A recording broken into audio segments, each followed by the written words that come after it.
మల్లెపూలు. మల్లెపూలు అంటే ప్రతి ఒక్కరికి ఇష్టమే. ఎందుకంటే వాటి పరిమళం ఏ పువ్వుకి ఉండదు.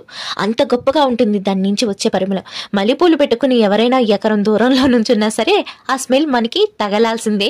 ఆ స్మెల్ చూసిన మనం మరిచిపోవాల్సిందే. అది మల్లెపూల గొప్పతనం. మల్లెపూల కంటే కూడా మంచి పరిమళం వచ్చే ఆకుని చూపిస్తున్నాను. ఇది వచ్చేటప్పటికి దవనం.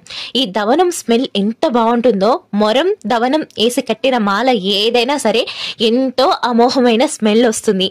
అసలు ఇలా దవనం మొరం వేసిన కట్టిన మాల తల్ల పెట్టుకుంటే ఆ స్మెల్ జుట్టుకి పట్టి వారం రోజులైనా అసలు ఎంత సువాసన వస్తుందో మన జుట్టు. పూర్వకాలంలో ఏంటంటే ఈ మొరం దవనం వేసి నూనె కాచి ఆ నూనెని తలకి పెట్టేవాళ్ళు. అలా ఆయిల్లో వేసి కాయటం వల్ల మంచి పరిమళమే కాదండి, జుట్టు బాగా వేదకటం, మైగ్రేన్ హెడేక్ తగ్గటం, అలాగే జలుబు చేయకుండా ఉండటం, ఇలాంటి గొప్ప మెడిసిన్ వాల్యూస్ ఉన్న మొరం దవనం వేసి వాళ్ళ మాలైతే కడుతున్నాను. కదంబం మాల అంటారు. ఈ కదంబం మాల తలలో పెడతాం వల్ల చాలా బెనిఫిట్స్ ఉన్నాయి. ఏ రకమైన బాడీ స్ప్రేలు కొట్టాల్సిన అవసరమే లేదు. మన తలలో పెట్టిన మొరం దవనం తోటి మంచి పరిమళమే వస్తుందన్నమాట మన దగ్గర. ఇదైతే చాలా అంటే చాలా బాగుంటుంది.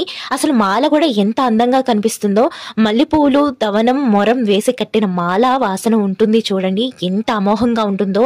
సాక్షాత్ వెంకటేశ్వర స్వామికి కూడా ఇలా కదంబం మాల అలంకరిస్తూ ఉంటారు. కొన్ని ప్రత్యేకమైన తిథుల్లోనూ అలాగే స్వామివారికి చేసే ఉత్సవ మేళాల్లోనూ స్వామివారికి చక్కగా దవనం మొరం తోటి అలంకరించిన మాల కూడా వేస్తారు.